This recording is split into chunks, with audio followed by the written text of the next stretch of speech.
How's it going, everyone? Data here, and welcome back to the San Jose Sharks franchise mode, episode number 29, headed into the 2030 postseason. In the last one, we had a historic regular season as we set a new NHL record of wins in a single season with 63, going 63, 15, and 4 to capture our fourth consecutive President's Trophy, scoring over 4 goals per game, allowing just over 2.5 goals against per game, the best power play in the NHL, one of the better penalty kills in the NHL as well. It was a ridiculous season, whether it be at home, away, no matter what, we were just unstoppable. 33, 6, and 2 at home. What a season it was, and we were led by our newest acquisition on the expiring contract, Dylan Larkin, who was the second half of our 1-2 punch with Connor Bedard. Bedard as our first-line centerman scored 54 goals, and Dylan Larkin as our second-line centerman scored 30 goals and 77 assists, 107 points, a new career high by far. Tied for the league lead in points. He unfortunately won't win the Art Ross as I think he was tied with Draisaitl, who had more goals than him. He's 2 points away from 1,000 points. He would want $15+ million to stay here. We picked him up from Detroit last offseason with the intention of him likely being a one-and-done guy. But what a year for him. Likely another Norris Trophy for Quinn Hughes. Sam Moranta's sophomore season, 45 goals, 83 points. The captain, Tomas Hertl, turning back the clock with 83 points at the age of 36. Rookie season, Carcillo scoring 51 points with 25 goals. And of course, Torsten Hornqvist, 43, 10, and 3 with 5 shutouts. Ridiculous numbers from everybody all around. And now here we are entering the 2030 postseason, year number 8, looking for our second Stanley Cup.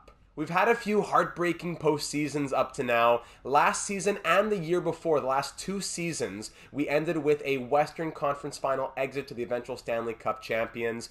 3 years ago, we did win the Stanley Cup, and 5 years ago, we lost in the Stanley Cup final. So we've had a history of going deep in the postseason, just like the real-life Sharks in that early 2010s phase or so. But now here we are in 2030. This episode's been a long time coming. Unfortunately, just a little bit of a pause with MLB The Show 23 coming out, so I appreciate your patience in between episodes. But now here we are, ready to rock and roll for a deep run. There really isn't too much to say in terms of suggestions after a season like that, but let's turn to the assistant general managers down in the comments section. So we'll turn first to Aiden, who gives a good resume, a good recap of what happened last episode. Most wins in NHL history. Detroit had that record, and so did Tampa with 62, but we beat that with 63. What an acquisition Larkin was. I would love to keep him as well, but he's going to want a lot of money after that season. Talk about Ranta in his sophomore season, and Hertl with a career high at 36. I mean, that's just insane. What a team this was. Carcillo for Calder, and honestly, he kind of earned top 6 minutes next year, not gonna lie, at least that's where I'd play him. Tyler Madden, certified bellow. Mats Rodin still struggling a little bit, however, he was better defensively this season. Great defensive rookie season from Ricky Brain. Torsten Hornqvist should win the Vezina. Hughes will win the Norris, bringing in the hardware as usual. Don't change any of the lines. This team is hot. Can't wait for the playoffs against Chicago. Let's go Sharks. Thank you for that, Aiden. Now, that's a good little recap of everything that we saw, including the fact that Carcillo's likely in our top 6 next season, you would think. On paper, Larkin and Hertl are likely moving on next year, but after they both went point per game plus and had such huge roles on this team, we already lost Buchnevich and Drouin last season. We had this crazy year after losing 2 top 6 forwards. Can we afford to lose another 2 top 6 forwards heading into 2030-31? We'll see what we can hammer out in the offseason, what makes sense according to storylines. We don't have to worry about that just yet.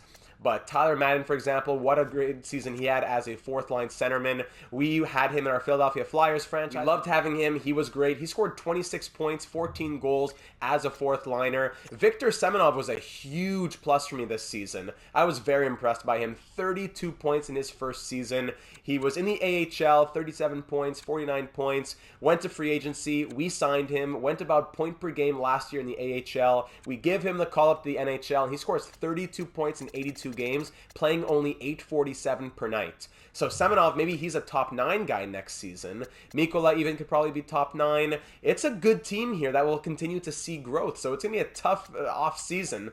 But of course, we are not there just yet. Defense, same thing. Our top 4 is pretty much locked, but Kniazev, Pickering, they're on expiring deals. Ricky Brain had a solid enough rookie season. I can't say I'm really impressed by his attributes, but 15 minutes per night for the rookie, 13 points, plus 21. He did his job. I'm just not really sold on the 2-star puck skills, 2.5-star skating and physical. But regardless, if you can get it done, you can get it done. And of course, Hornquist backed up by Habsheed, 2 of those young elite guys. Walter also adds some great thoughts about the season that was. Data, you absolute maniac, what an epi. The first line died, so the second line could thrive. By the first line, I think we're mostly referring to William Eklund, who didn't have the greatest season, as Bedard did score 50-plus goals, but that is absolutely the case. Who knows why, but Larkin is the Greek god that your team needed. He single-handedly dragged Ranta to stardom and revived Hurdle. It's seasons like these that make me wish you could edit player attributes and potentials, give guys a bump for a monster season if you feel that it was warranted. Absolutely, that's what's great as well about MLB The Show. Franchise mode live streams coming soon. It seems like he's going to walk, but man, would I love to see him stay. Depending on the outcome of the postseason run, maybe there's a storyline that he'll want to run it back one more time. It could be. It'll really depend on the money. We have about $26 million to spend, and expiring deals include Larkin, Hurdle, Hornquist, and other depth pieces. Lucius also really bounced back in the second half. He was a bit slow in the first half, but 48 points in 41 games in the second half. Eklund, though, pretty disappointing. Though, I guess it really doesn't matter if your first line isn't putting up as much points when the rest of your team is playing out of their minds. So we say all this, like Lucius, he still scored 81 points on the year. Amazing stuff, but not quite the 116 he got the year prior. So that's what Walter means by the first line died, so the second could thrive. This team seems built on depth, and that's awesome. Carcillo with a great year, and Goal Lind out there making me eat my words for even suggesting that he was trade bait. Still, though, those slow sims are super worrying. I don't know why, but the sim seems to treat the team so much differently during slow sim. I concur with that. We'll see how it plays in the playoffs, but I'm pretty pumped for the next episode. Also, you were 9-2 in the shootout this year, with Lucius seemingly winning half of them. Love to see that. Thank you for that comment, Walter. Lucius, yeah, he's one of our top shooters with the 5-star shooting. He definitely won a lot of them. We were deadly in the shootout, going 9-2, 9 wins out of 11 opportunities. Cole Lind as well, shout out to him. He was trade bait. He didn't get us eliminated because we did that as a team, but he was a huge detriment to us in our elimination game. Last year in the postseason, 3 points in 15 games and 17 penalty minutes. Ridiculous. This season, though, in the regular season, we scratched him for a little bit. We brought him back. He ended up scoring 45 points, a career high, in 11 less games than usual, 71 games. So Cole Lind, he really has showed himself to be, with a second line role and everything, he has shown himself to be extremely valuable. So we'll continue to hopefully lean on him in this postseason. We have the veterans, Lind, especially Cody Glass. This is his 7th season with the team, I believe. Tomas Hurdle. It's a younger team. Those younger players are starting to pick up the mantle now. Like Chaz Lucius, yeah, he's now 26. Hard to think. He's close to 500 games played in the NHL. That's what happens when you're in the year 2030. Quinn Hughes, Boris, the Latvian Leviathan, Kalinin. This is a great team, and there's a reason why we won 63 games. Last comment before we get into the postseason, I'll end it off with Louis Mallard says, I think that it's time to pull the trigger on Torsten Hornquist's extension, 8 years at about $8.5 million for a still growing 88 overall goalie seems reasonable. If he doesn't work out, trade him when need be. So the thing is, my mentality, my philosophy in franchise mode is I never want to dedicate too much money to a goaltender because of how inconsistently they sim in relation to their overall. If Torsten Hornquist can establish himself as an elite goalie year in and year out, $8.5 million makes sense for a guy that you can trust, as opposed to having to always, because he wants 10.65, 8 years would be around 8.825, I think is what I saw, something around along those lines. I would be okay with paying that if he were to be an elite goalie year in and year out. Could I get a goalie who is relatively the same and for much cheaper? Yes, that's possible, but it does require a lot of trial and error. Like, think about it. Before we got to Hornquist and even Lindbergh, we went through Samsonov, Kakinen, Allmark, And that's just as starters over the last few years. So I wouldn't be opposed to paying that money, but at the same time, we do have him as an RFA. So even if his demand even goes higher, let's say with a Stanley Cup victory, by keeping him as an RFA, we should be able to get him for cheaper when we play the game and push it into July, August. I don't usually like to do that. I know I kind of have a reputation for it, but deep down in my heart, I do not prefer to do that. It's only when the game kind of gives me no other option because we're stuck with EA Land goalie simulation. So essentially what I'm trying to say is not that I don't want to give him 8 by 8.5 or whatever right now, it's that I need to see more from him. This was a great regular season. He might win the Vezina, but now let me see what you can do in the postseason. If you can carry us to a cup, then I'd be willing to even pay you into the 9 millions maybe, who knows? But let's wait and see. So ladies and gentlemen, the year number 8 postseason, it all starts against the Chicago Blackhawks, a team that we have history against. We played them last year, I believe in the first round as well, and we beat them swiftly, if I'm not mistaken. They still do have a great team in front of them. It's even better this year as they signed Andrei Svechnikov. We have franchise mode and channel legend certified bellow Eli Tolvanen on their first line. He scored something like 70 points the year before. Yeah, 77 last year, 79 this year. Still a lethal sniper on that first-line left wing. Frank Nazar, first-line center, and Andrei Svechnikov, first-line right wing. They got him in free agency, and he scored 79 points in his first season with the team, making $14.855 million. Second line, Mark Stone, Dvorsky, Dalibor Dvorsky, and Edwin Leddy. This guy was a 6th overall pick in 2027. McLeod, Chimera, Ennis on the third, Reese Dickinson, and Heineman on the fourth. So I wouldn't say the depth is really there. Take away the top guys who are 87 to 92, those 4 players. All the other forwards are between 78 and 82. Defense, we see Korchinski and Jones on that top pair, Kreutzer and Pedersen on the second pair, and then on the third pair, 71 overall, César Ouellet and Jordan Greenway, a forward playing defense because of the injury-ridden team here in Chicago. Reeson, who's an 85 overall with 5-star puck skills, is out, as well as 2 other 79 overall players, one a defenseman, one Logan Stankoven, and the other Kenneth Palmieri, another defenseman. So 3 defensemen who are injured, leaves them with a 71 overall and Jordan Greenway on defense on that third pair. So we got to expose that if possible. Goaltending is still Jussi Saros between the pipes, backed up by Alex Nedeljkovic. And by the way, today is April 17th. Let's see what the injury report says about these guys. Oh, so Schumacher's out for the year. At 79 overall defenseman is gone. Stankoven, and Stankoven could be soon, but Palmieri, I don't know, because game 1 is the 17th and 19th, 21st.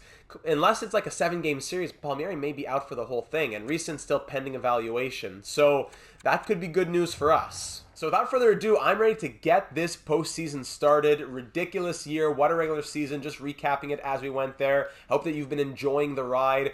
4 consecutive President's Trophies. No other team in NHL history has ever won even 3 consecutively. We've now won 4 consecutive President's Trophies, doing so this season with an NHL record of 63 wins. We have to go all the way. I would be very disappointed if it was anything less than a Stanley Cup final berth. Also in the 8th season of our franchise mode, looking for our 2nd Stanley Cup. We're close to wrapping it up. Let's go ahead and make it worth it.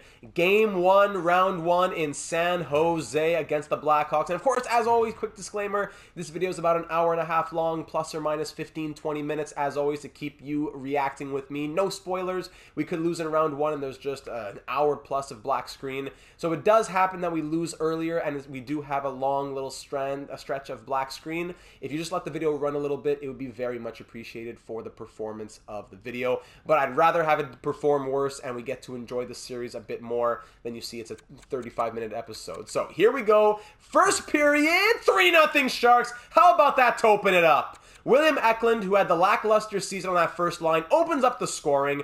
Tomas Hertl, the captain at the age of 36, and Mikkola with his first career playoff goal on that fourth line, 82 overall, poised for top 9 minutes next season. 3-0 Sharks after 20 shots, 17-9 in our favor. Great way to start this postseason, gentlemen. Let's go. Second period action, still 3-0 remains. We're close to doubling the Blackhawks shots, 27-15, hanging on to that 3-0 lead. And hold on, there's Nazar, that first line centerman, Frank Nazar, opening up the scoring for the Blackhawks. They are now within 2. Power play Blackhawks killed off. Power play Sharks killed off as well. Maybe not killed off, but just offset by a penalty to the Hawks. Power play Sharks late, killed off by the Blackhawks. Now a full one. Up by 2, almost doubling the shots still. With a minute to go, Bedard adds the empty netter, and that'll be all she wrote. Shots end 41-25, and we take this one 4-1 the final. 3 stars Hornquist, first star with 24 saves. Very well done. Bedard a goal and an assist, and Chaz Lucius with 2 assists. Very nice, gentlemen.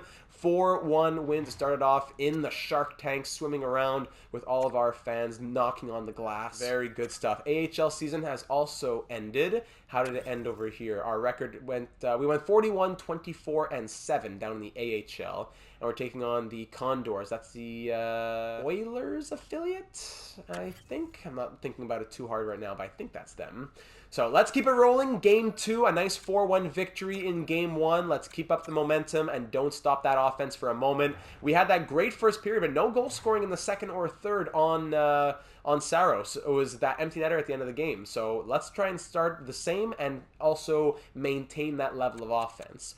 First period, 2-1 Sharks after 20. William Eklund once again opening up the scoring, and Cody Glass just about 30 seconds later at even strength, making it 2-0. And then Mark Stone with a couple minutes to go in the first period gives the Blackhawks some life. Shots are 13-9 in our favor after 20, and we're up by 1. Second period, 4-2. Once again, a 2-1 period in our favor in the same fashion as well. 2 goals for us and 1 for them. Mikola gets his second goal in as many games. Samu Ranta, his first of the postseason. And then Chimera gives the Hawks a little bit of life once more. Shots are 26-20 in our favor after 40, and we're up by 2 headed into the third period. Outscoring Chicago 8-3, 8-4 now over the last 2 games as Kreutzer makes it a 1-goal game. We are up 4-3 halfway through this third period. Shots 33-25 in our favor, but it's still a tight one. If we could get some late offense, we haven't been getting that. Some late offense, I'm looking at the big dogs. Don't you want to eat? Let's go, 20 seconds. All right, we'll hang on for the victory. Shots end 37-28, and we win 4-3 the final. So in Game 1, we only scored in the first. In Game 2, we only scored in the first and the second. Game 3, let's try to get goals in all 3 periods. Dylan Larkin, there he is, quietly in the shadows with 2 assists. He had 77 assists on the season. Ranta with a goal. Quinn Hughes with 2 assists. He had, 80 assists on the season? Ridiculous. Good stuff. The playmakers are playmaking. That's what we want to see. Lucius 4 assists as well. Lovely. Wonderful. Okay. So now we head over to the United Center in Chicago with a 2-0 series lead, outscoring the Blackhawks 8-4 over the last 2 games. Let's get some sustained offense throughout all 3 periods. Let's get some other players who weren't in yet hopping in on the action a little bit. I want to see a little Carcillo. Maybe he had 25 goals. Let's see some Boris Kalinin. Here we go, in Chicago, on the road to take a 3-0 stranglehold on this series. No need to stop for a second.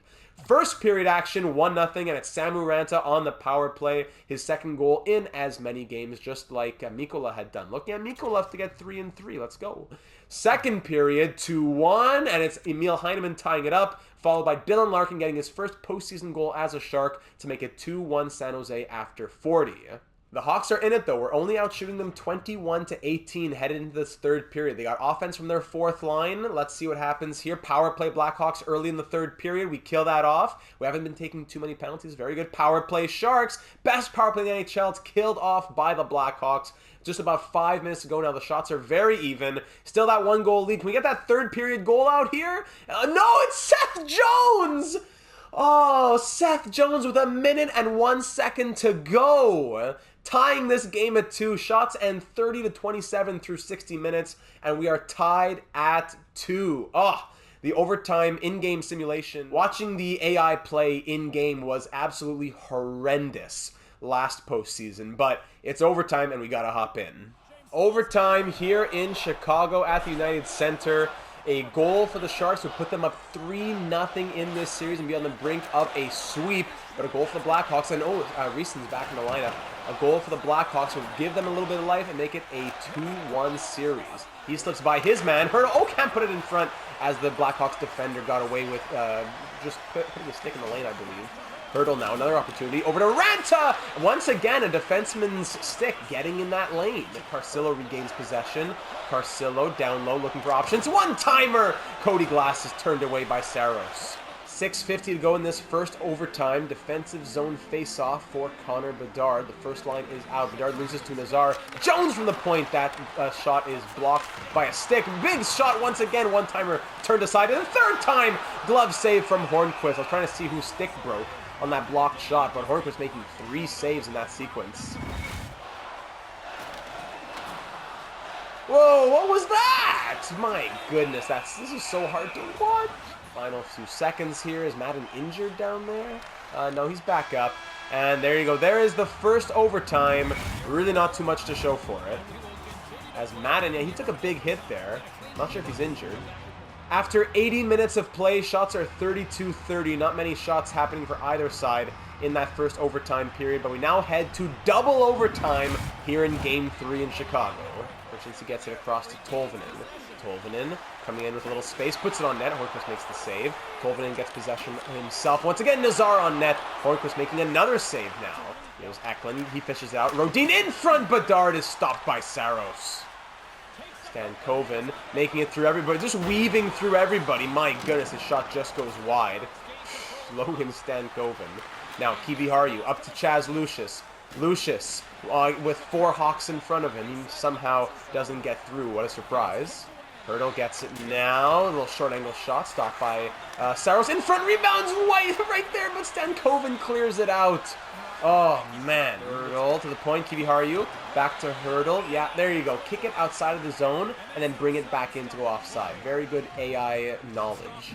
4 players fighting for it in the corner. Chimera comes away with it and scores.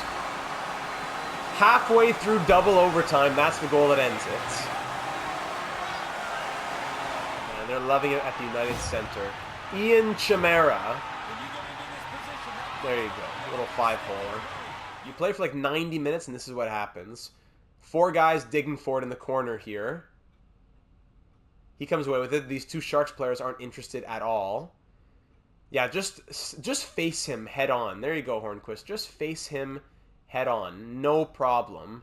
No problem. He's not gonna go fight. He's not even into going down at the butterfly until this moment here is where he starts to go down to butterfly. What is that? And even your stick can't get in the way? Ridiculous. Shots end 36-33 in our favor, and we lose 3-2 in double overtime. So a tough loss after a hard-fought game, but we gotta put the blame on ourselves here. We aren't scoring enough. 4 goals, that's nice. The first 2 games have been good. I'm not gonna complain too much about that, but we can't score only 2 goals after 90 minutes against the Blackhawks right now.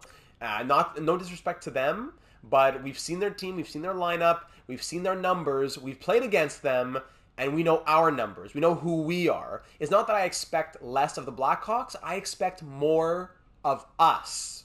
So here we go. Game number 4 in Chicago. The series is 2-1 in our favor. We are not going to let them tie this up and make it a best of 3. Let's make it a 3-1 series with a big victory before we come back home with an opportunity to end it.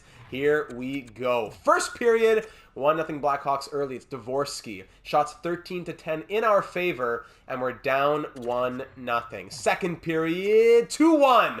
Thank you. There's the offense. Chaz Lucius with his first of the postseason, I believe. Am I mistaken in saying that? Am I delusional? I think it could be. And Boris Kalinin with his first of the postseason. Great. Shots 24-23 after 40, and we are up by 1. Power play opportunity in the third period. Let's go. Killed off by the Blackhawks. We haven't scored very much in the power play, I have to say, through these 3 games. Halfway through the third, hanging on to our 1-goal lead. Shots coming fast and furious from both sides. We are now at 32-31 with under 5 to go. And Cody Glass, thank goodness, gives us a little bit of insurance late in the game, and there we go.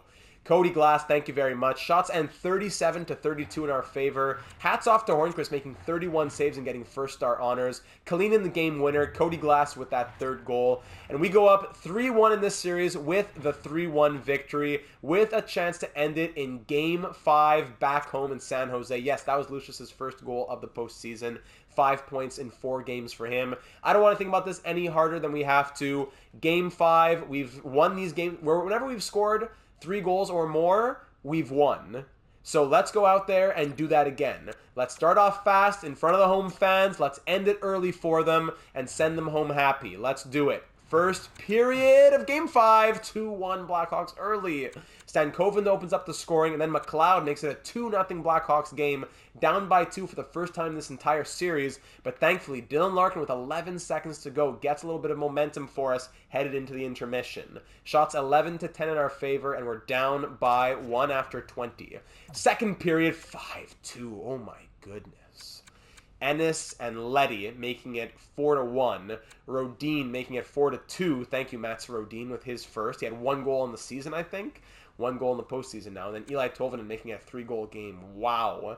5 goals on 20 shots against Hornquist after he got first star honors last game with 31 on 32. Shots are 23-20 after 40. This game's not done yet. We could go ahead and score 3 goals in the third period, but we got to start doing that soon. We can't wait until the last couple minutes. All right, Kniazev, thank you very much. Power play opportunity, killed off. We need those. Down by 2. Okay, Samu Ranta, down by 1 now. 1 more, boys. Let's go. 7.5 minutes to go. Shots are 30.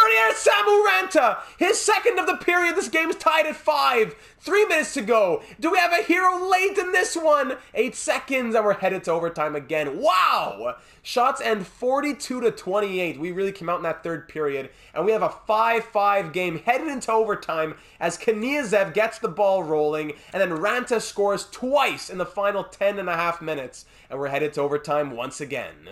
Overtime here in San Jose. A goal for us will propel us to the second round of the postseason, but a goal for the Blackhawks will make it a 3-2 series for us, and we'll head back to Chicago for game number 6. Tolvanen gets broken up, but gets it back a couple of times. In front, can't get the redirection. Svechnikov stopped by Hornquist. And no one wants to push Svechnikov out of there? Come on! Double team there, and now a penalty. Fantastic. Oh boy, was that boarding? William Eklund 2 for boarding. Amazing. Little applause for him. There you go. Yeah, that wasn't really boarding. I think he hit him away from the boards. I don't think he hit him into the boards. Let's see this again. Oh no, okay. Yeah, I suppose. Double team there against Kalinin as well. So, penalty to kill off now. Here we go. Kiviharu up to Samu Ranta. He's with Madden. Samu 2-on-1 kind of chance there. Lazar over the blue line. Now here's Stone. Gets through Kalinin, but not through Hornquist. Dvorsky gets hit a couple times by Ranta, who gets bumped, but still skating. Over to Hurdle. Another chance backhand. Good stick there from... I'm not sure what the Blackhawks numbers are with these guys, but a good stick to break that up as Hurdle still got a shot off, but not quite the opportunity that he wanted. Tolvanen into Sharks territory. Skating by Kalinin into the corner. Dvorsky in front, sprawling out is Torsten Hornquist, who makes another big save. Lazar wins that faceoff back to Pettersson. Tolvanen gets hit across to the one-timer. That is saved by Hornquist, who slides across the crease. Heineman, Greenway, kick save there. I believe either a kick save or a blocker save from Hornquist, who's been having to work a lot in this overtime period. Korchinski, and this glove save from Hornquist. He is making miracles out here as this team is hanging him out to dry. Down to McLeod. McLeod just allows himself to be stripped of the puck. No problem. Semenov. And now, hold on. Power play coming up to the Sharks. It's a delayed penalty, for the Blackhawks. Madden shot from distance. Blocker saves Saros. Power play opportunity now. Both lines are tired. They don't take a timeout, actually. Ryan McLeod getting 2 for holding. Let's take a timeout. There we go. Those power play units were tired, so we'll take a timeout. And we'll have the first unit out. Here we go. Change up. Nothing happening through the first 45 seconds, unfortunately. Okay, Cole Lind out here now. Here's Cole. Over to Chaz Lucius. Lucius across to Kalinin. Stopped by Saros. About 40 seconds to go in this first overtime period and just 50 seconds to go in this power play. Can't even get it out of our own zone here. Heineman, Lind. All right, here we go. Let's try and get a shot on that before the end of the period. Hold on. Cole Lind to Chaz Lucius. Takes a couple of bounces and Saros hangs on to it. Defensive zone draw now. Larkin. Hold on. Ranta comes away with it. Bedard to Hughes. Ranta. That one-timer just goes wide. Bedard to Larkin. Back to Bedard down low. Bedard to Eklund at the point. Gets it across to Hughes. Now down to Larkin. Eklund across to Hughes. On net, boys. Ranta. Eklund. His shot misses. Scores! Connor Bedard and the Sharks are through. Oh my goodness. What a horrible way to make it. Eklund fans on his shot, then tries again, and this time it gets tipped by Bedard. Captain Seth Jones in the year 2030 on the final year of his contract. Done. Blackhawks eliminated. in 5 games at the hands of the Sharks here in round number 1. Boy, there's Hurdle and Jones shaking hands, 2 legends. Down the handshake line we go. Bedard and who's that? Dvorsky, Hornquist, and Saros shaking hands. And the fans are going nuts here in San Jose. Shots in this one, and 49-37, 6-5 the final. We definitely had our fair share in that overtime period, and the power play was a big help. It has been just ugly, ugly hockey when we go in to watch. So thank goodness that's over with. Let's check out the numbers after that first round. 5 games played, and Samu Ranta with 4 goals and 3 assists leads the way with his 7 points. Larkin and Hurdle both with 6 points. So once again, that second line continuing to be our largest source of offense. But as well, you know, Eklund, Bedard, and Lucius are all point per game as well. So can't sneeze at that. 6 players, all of our top 6 forwards are point per game plus. Mikola 3, Lind 3 assists, Glass 2, Rodin a couple points and plus 7. A lot of players with a couple points down here. Only Brain, Kiviharu, and only Kiviharu and Brain.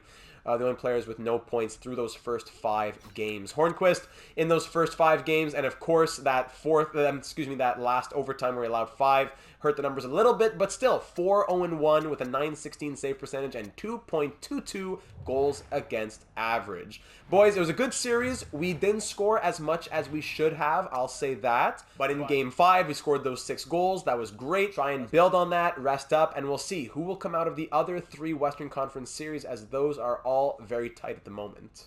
So now headed into the second round of the 2030 postseason, we will be facing the Vancouver Canucks. Wow. How about this for a second round matchup? The Canucks went 52-25-5. They were the closest team in the Pacific Division. Were they also the closest in the Western Conference and the entire NHL? No, they were second closest, so they ended third in the West, but they were the closest behind us in the Pacific with an incredible 52-25-5 record to put them fourth in the NHL. They scored 3.23 per game, allowed 2.7 per game, so they're a strong team. Let's check out their lineup. I do believe we played them in the postseason before, but it may be back in like year number 1. I'm not sure if we played them since. And of course, we have the history with Quinn Hughes playing as his old team. Vancouver, let's see them. Johnny Gaudreau at the age of 36 on that first line with Elias Pettersson and Brock Besser. Okay. Second line, Garland, Miller, and Hoglander. So 5 of those top 6 players, all current Vancouver Canucks in the real world. Alex Texier, Barrett Hayton at an 88 overall. He's been very hot in the real world. And Vasily Podkolzin on that third line. Wade Allison, Michael McLeod, and Nolan Foote on the fourth line. Defense, Provorov with Adam Ginning. Wow! Adam Ginning, who we once had in our system in San Jose, he played 3 seasons in the AHL, never quite made it. Then he jumped up and played with the Panthers after spending 2027-28 in free agency, unsigned, or at least maybe he went to Europe. Plays with Florida, plays with Vancouver, and now he's playing top pair with Provorov at the moment. Ryan Lindgren and Nicholas Hague on that second pair, and then Wallman with Ville Heinola on the third pair. Between the pipes, they have Thatcher Demko at an 87 overall at the age of 34, backed up by Ian Blomqvist. Scratches, Lekaramaki, Mason Shaw, and Daniil Gushin, I keep forgetting. We had established it at one point, man, I forget. I'm going to go with Gushin, Daniil Gushin, also a former San Jose Shark. I don't think he ever played in the NHL with us. He would get, yeah, actually, yes, he did. Just that he wasn't really cutting it. 21 games, 1 assist. We traded him away, scored 43 points in 70 games with, is this Hartford? And then now he finds himself on the Vancouver Canucks. So, as always, it's a team that has their strengths. Gaudreau, okay. But let's see. 4 goals, 2 assists, 6 points in 6 games for Pettersson. Besser, not so much. Hoglander, yes. Most of these guys not doing anything crazy. I bet it's Thatcher Demko here. Yeah, 918 save percentage, 2.28 goals against average, and a shutout. So, as we've seen before in previous postseason series, if we can break through the goaltender, we will have a very good opportunity to win this series. We just have to hold the rest of the team at bay. So here we go, Game 1, Round 2 here in San Jose. The Sharks and the Canucks both swimming around their respective waters. Let's see what we can do, and if we can find a way to gauge this team. Game 1 will be a good experiment to see what kind of challenge will they offer us? So we rested up, we ate well, and now we're ready to rock and roll. First period action of round number 2 ends 0-0. Shots 12-7 in our favor after 20. Second period, now first goal of the game goes up at Colson. Second period ends 4-1 Canucks. Put Colson and then Provorov. Ranta cuts the deficit to 1. And then Besser on the power play and put Colson's second of the period. We've been down by 3 before and come back in the third period. Remember that 5-2 game? But we're out shooting Vancouver 22-17. And we're down by 3 here in the third. We're going to need something and fast. But no, Nolan Foote, 5 goals on 18 shots. Connor Bedard gets us back in it a little bit. Once again, a 3-goal game. But we're going to need 4 third period goals to get this game tied up. Power play Sharks killed off halfway through the third. We need 3 more. And Thatcher Demko is standing tall. 5 goals on 18 shots was a killer. As Hornquist continues to make some saves, which is good, but brutal stuff. As we drop game 1, 5-2. Outshooting Vancouver 33-27. Ugly stuff. 31 saves from Demko. 2 goals from Podkolzin. A goal and 2 assists from Ivan Provorov. Yeah, okay, so the team, they didn't seem to be scoring much, but there's 5 goals against. That's the most goals we've allowed. Actually, that's back-to-back games where we allow 5 goals. Yeah, it's true. 5 goals against in Game 5 and 5 goals against in Game 1 of Round 2. So of the 6 games of the postseason so far, we've allowed 5 goals twice, and that is now back-to-back games of doing so. So no need to panic just yet, but we can't be scoring only 2 goals against this team. Let's keep it rolling. We dropped that one on home ice. Not preferable, of course. But let's try and get back in the driver's seat. Again, like I said, Game 1, experiment, gauge the team. But now no more excuses. Game 2, round 2, first period, 1-0 Sharks. We are the ones who open up the scoring. It's Tomas Hertl, the captain, setting the expectation, scoring 48 seconds into the game. Shots 13-11 after 20. Second period, 4-2. All right. Always a little scary when it takes a little longer. Connor Bedard makes it 2-0 early in the second, and then Cole Lind, also against one of his former teams, the team that drafted him, that makes it 3-0 Sharks. Miller and Besser make it a 3-2 game, and then Samu Ranta, who's been tearing it up this postseason, re-extends our lead to 2, reestablishes a 2-goal lead. Shots 23-21. We're up by 2 in the shots, and we're up by 2 in the scoreline. 4-2 Sharks after 40. Power play Sharks to open up the period. That's killed off by the Canucks. 5 minutes in. And we are still up by 2. And then make it a 1-goal game once again as Barrett Hayton gets his first. Then Johnny Gaudreau ties it up just a minute later. We're tied at 4 with 7 minutes to go. I don't want to see the overtime again. The final 5 minutes. Can I have a hero, please, in the final 5 minutes? Minute to go, and there he is, Cody Glass! Could that be the winner? And Cody Glass wins it and saves us from overtime, thank goodness. Shots end 33-32 in our favor. 1 more shot and 1 more goal. Cody Glass with 1:49 to go, the veteran, repaying all of that faith that we put in him. Gets the first star honors as well with a goal and an assist. A goal and assist for Bedard and 2 assists for Quinn Hughes against his old team.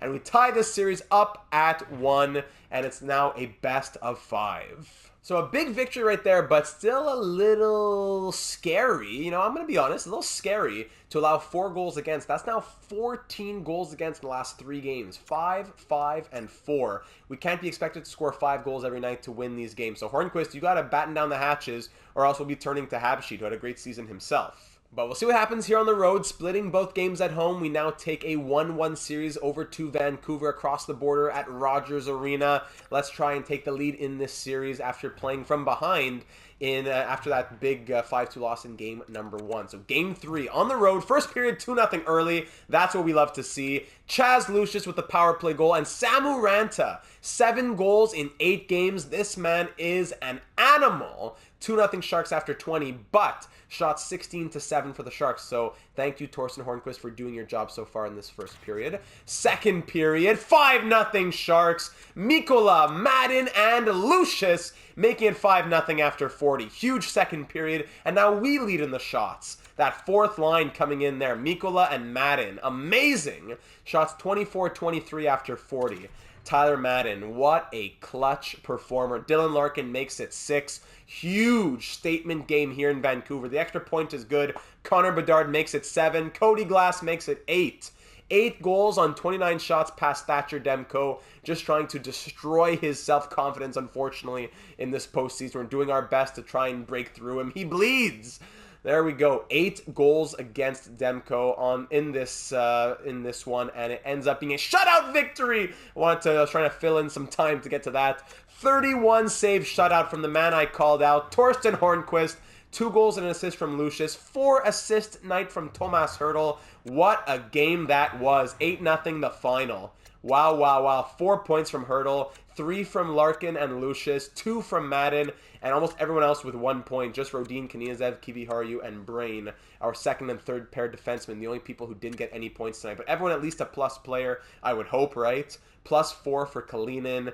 Amazing. Amazing. Big dogs came out to eat. 2-3-3 in those periods. 8-0 the final. Big shutout victory. I was thinking it might be the first postseason shutout of Hornqvist's career, but I forgot he did get one last postseason. So his second NHL postseason shutout. Lovely. He's 15-5-1 in his career in the postseason.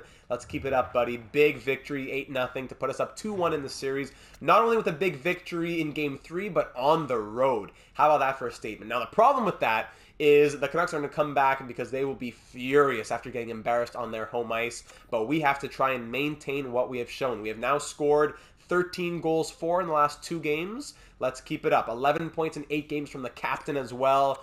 Oh, yes, I'm loving it. Let's go. Let's keep it up in game number 4 in Vancouver after an 8-0 victory. First period, 1-0 Canucks early. It's Hoglander shorthanded, no less. Shots are 19-6. Demko, after allowing 8 goals on 29 shots, now makes 19 saves to start this one. Second period, 2-2. There we go. Rodin ties it up. There he is. Miller gives the Canucks their lead once more, but then William Eklund ties it up once more. We're almost doubling their shots, 30-16 after 40, but this game is tied at 2. Third period, Gaudreau opens up the scoring, 3 goals on 18 shots past Hornqvist. I guess I shouldn't have praised him. But hold on, we're not done yet. We have 2-on-35 tonight after scoring 8 on 29 last night. Final 7 minutes in this one. I'm looking for a hero to tie this game up. Cody Glass, top 6. Maybe another crazy goal from Kniazev. Final minute. Wow. Wow. Demko came back. Got to give him credit. 40 saves on 42 shots from Thatcher Demko after allowing 8 on 29. And the Canucks win Game 4 to tie this series back up. We split the games on the road. We split the games at home. It is now a best of 3 headed back home for game number 5. The Canucks, the Avalanche and the Vegas Golden Knights also tied at 2 in the West. Over in the East, it is Lightning up 3-1 over the Leafs and Islanders up 3-1 over the Penguins. All right. Let's do it. Game number 5 at home against the Canucks to take a 3-2 series lead. We really can't afford to lose this one. I don't want to go on the brink of elimination, going back to Vancouver. At the very least, we got to go into Vancouver with an opportunity to end the series. I'm looking at Ranta. I'm looking at Hertl. I'm looking at that second line. But first line, you got to pull your weight as well. Let's go. First period, 1-1. It's Jennings who opens up the scoring. Then Kiviharu, maybe his first career postseason goal. I'm not sure. Tying it up at 1. Shots 14-7, doubling their shots, but tied at 1 after 20. Second period, Haig and Hayton. We're down by 2. 3-1 Canucks after 40, outshooting them 19-16. We've scored 3 goals in the third before. We just got to score 2. Give me 2 in this third period. Who's going to come out guns blazing? Who can I count on when the going gets tough? Power play Sharks, and it's Connor Bedard, thank you very much. His 54 goals on the season. The rest of the power play was killed off. Halfway through the third, it's 3-2. Now, who can I count on to tie this game up? Power play Vancouver. We kill off power play Sharks. Late in the third, killed off. Final minute. Push in the final 20 seconds. Oh, no. And the shots end 28-26 for the Canucks. Vancouver win 3-2. Bedard a goal and assist. Eklund 2 assists. And we go down 3-2 on the brink of elimination after back-to-back 3-2 losses after our 8-0 victory. What's going on in the lineup now? Anytime you're on the brink of elimination, you gotta check out the lines. Eklund, what are you up to, buddy? 10 points for him. 11 points for Bedard. They're there. They are there. Second line's great. Third line now. Carcillo, buddy. 25 goals. You have 3 assists. Cody Glass, 4 goals and an assist. Lind, 5 points. Semenov, 3 assists. Madden, 4 points. Mikola, 3 goals with his 4-star shooting. Maybe Mikola comes to that third line. Or maybe Semenov goes to that third line. I don't really care about the chemistry too much here. Semenov, 3 assists plus 4. Mikola, 3 goals, 1 assist plus. So let's go Mikola. Let's do it. We're going to go Mikola on the third line left wing. Carcillo down to the fourth line. Not a huge change, but it's a change in the bottom 6 because the top 6 has been doing just fine. Top pair here. Plus 4, plus 6 for those two. Second pair, plus 5, plus 6. By the way, did Kiviharu ever have a postseason goal? Was that the first of his career? No, he had one last season. All right. Third pair, Brain and Kniazev. Great. A goal and a -2 for Kniazev. No points, -5 for Ricky Brain. I probably should have changed this earlier. Oh, Pickering. We can trust Pickering. Pickering, you're in there with Kniazev. You've been a great shutdown third pair before. I need you to do it again, gentlemen. And Hornquist, his numbers have come down. His numbers have come down. I would love to throw Habsheet in there just for the fun of it, but it would not make sense. He has not seen any action yet. No. By the way, I just saw those numbers. In the postseason in the AHL, he has shown himself to be trustworthy, but has not come in yet in the NHL. Even Philip Lindbergh's out there. But there you go. There are 2 changes, 2 depth changes. Bottom 6 and third pair D, a couple changes there. Hopefully those depth changes make a difference because we know that we can trust, at least up until now, we can trust the top 6. We have multiple point per game plus players. We can trust our top pair D, but it's those little minute things. That's what makes the difference in a tight postseason series such as this one, as it's been back-to-back 3-2 losses the last couple games. Here we go. It is Game 6. Before we can even think about Game 7 in the Western Conference Final, we got to think about Game 6 in Vancouver of this second round. Let's come out strong and show this team what we can offer. First period, 2-1 Sharks, as Elias Pettersson opens up the scoring late in the period. 3 goals in 3 minutes, in 2 minutes actually, between the two teams. Connor Bedard ties it up soon after, and then Cody Glass, 2 minutes after the original goal, now gives us the lead 2-1 after 20. Shots 13-12 in our favor, and we are up 2-1 after 20. Good start, 2 big goals late. That's what we like to see. Second period action now, 2-2. Ivan Provorov. Shots now 23-22 for the Canucks. And we are tied at 2, headed into this third and final period. We need to come out strong in this third period, boys. We got to come out strong. I'm looking at Ranta. I'm looking at Carcillo down that fourth line even, but I'm really looking at those top 6 players. I'm looking at Dylan Larkin with his 30 goals and 77 assists. I'm looking at Connor Bedard and his 54 goals. I'm looking at Chaz Lucius and his 116 points last season. Let's go. Third period, it all comes down to this to push it to 7. Let's see who has some passion within them. Power play Vancouver to start off the period. Lovely, but at least we kill that off. 5 minutes in, no scoring yet. Shots are very even. 26-26 at the moment. 27-27, 28-28. With about 8 minutes to go now. Still tied at 2. The next goal could be the winner with 5 minutes to go. Final 2 minutes of this one. Will we see overtime with a minute to go? Connor Bedard in the final minute. What's he up? And the Sharks have a huge victory in game number 6 to push it to 7. Thank goodness, no overtime. I'm so sick of it. Shots and 34-31 for the Canucks. But Connor Bedard with a minute to go, down from the goal line, little scramble by the net, finds a way to put his team ahead. That's what I was calling for. There's the passion. 2 goals on 34 shots, a big 32 save performance from Hornquist. 2 goals from Connor Bedard, a goal from Pettersson. Wow, and we push it to 7 with some late game heroics from Connor Bedard. Wow, this has been a much tighter series than I thought it would be. The last 3 games in a row have been 3-2 scorelines. Loss, win, 3-2, 3-2, 3-2. And we are off to 7 just as the Avalanche and the Golden Knights are. Oh my goodness. That's a problem with the team with, like, only a couple guys really carrying, though. Like, it's great to see Eklund with 8 assists, and Lucius with 10 assists, and Larkin with 8, and Hertl with 10. All those assists are great. Lind, 4 assists.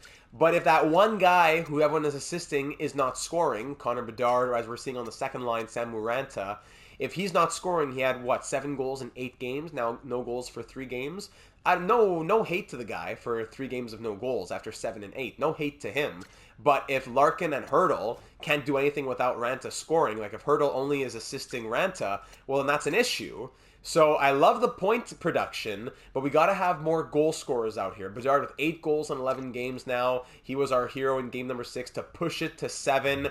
Again, nothing else to add, gentlemen. Nothing else to add. We are headed into Game 7. No stoppage, not a moment here. No one can claim anything of any stoppages, saves, I hedge my bets. No, it is always pure simulation. It is always going with whatever happens, whether it be jubilation or heartbreak. Headed into Game 7, back home in front of the home fans. As I don't even want to go to the calendar. It's going to take too long to load. I just want to go straight into this. As we've had back-to-back-to-back 3-2 score lines, we need to come out guns blazing in this 7th game of round number 2 and push through to the Western Conference Final for what would be the 4th consecutive year. Let's do it. First period, Game 7, Round 2 in San Jose. It's 2-0 after 20. Mikkola down on that third line opens up, and Connor Bedard, 3 goals in 2 games, his 9th of the postseason. We're up 2-0 after 20. Huge first period. Let's add. Let's continue to build on that first period. Don't let them back in for a second. Shut that door. Second period, 3-0. Carcillo gets his first of the postseason. His first career postseason goal comes in Game 7. There we go. There's a little clutch for the young man. Shots 22-16 in our favor after 40, and we now find ourselves up 3-0. Power play Sharks early in the third. Tomas Hertl, his 3rd of the postseason on the power play. 5-on-3, 5-on-4, killed off by the Canucks. 5-on-4 again. Thank goodness getting lucky with these power play opportunities. Halfway through the third, am I safe enough to say that's all she wrote? Oh man, after a lot of scares with those 3-2 score lines, that was some scary stuff. Game 7 shutout, ice in his veins. Torsten Hornqvist, 26 save shutout. Carcillo a goal and assist. Mikkola a goal. And the Sharks shut out the Canucks 4-0 to head through to the Western Conference Final to face the Colorado Avalanche. How about that? We are through once again, ladies and gentlemen, to the Western Conference Final. Now, last year, we also faced the Colorado Avalanche. This storyline continues in the Western Conference Final. We lost in 5 games, and the Avalanche went on to win the Stanley Cup. So we'll check them out in a moment, but first let's pause to see how we're doing through 2 rounds. So now through 12 games, we sit at 4 point per game plus players. Bedard and Lucius both with 14 points. Hertl with 13. Eklund 12. So he's been picking up very good. Ranta and Larkin both with 11. Then it starts to drop off a bit more. Glass and Hughes with 7. Lind with 6. Mikkola 4 goals, 5 points. He is what, 3rd in team scoring with 4th in team scoring and goal scoring with his 4 goals. Continuing down, we see Carcillo has 5 points. Oh, that surprises me. Good for him. Rodin 5 points plus 8. Madden 4 points. Semenov 4 points. Amazing.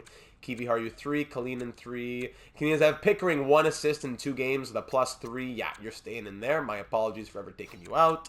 Goaltending, Hornqvist now 8-3-1 with 2 shutouts, a .916 save percentage, and 2.34 goals against average. Wow, I gotta say, that was quite the little stretch there. I was worried for a little bit, and I have not stopped talking in a little while because I'm just keeping the simulation going. I didn't want to stop for a moment. And now we face the Colorado Avalanche. From one issue to the next, we rest for 1 day, and we take on the Avalanche the day after winning in Game 7. Big Game 7 shutout. It was a clutch performance, but now we just got to go on to the next one. The team that eliminated us in 5 games in last year's Western Conference Final, we now have the chance to get some revenge against them. Newhook, McKinnon, Rantanen on that first line, Nichushkin, Babilev, and Marchment on the second. Saad, Simon Tavel, and Evgeny Svechnikov, former Shark, on the third. Beckman, Bellows, and Leonard on the fourth. Another former Shark, but not with us. Defense, Byram and Knizhov, former Shark. Of course, Nikolai Knizhov Was he here last year? Yes, yeah, he was. Knyzhov there. Makar playing second pair with Samuel Girard, interesting. And Viktor Yakupov with Dennis the Chosen One Chalowski, Seattle Kraken franchise mode legend.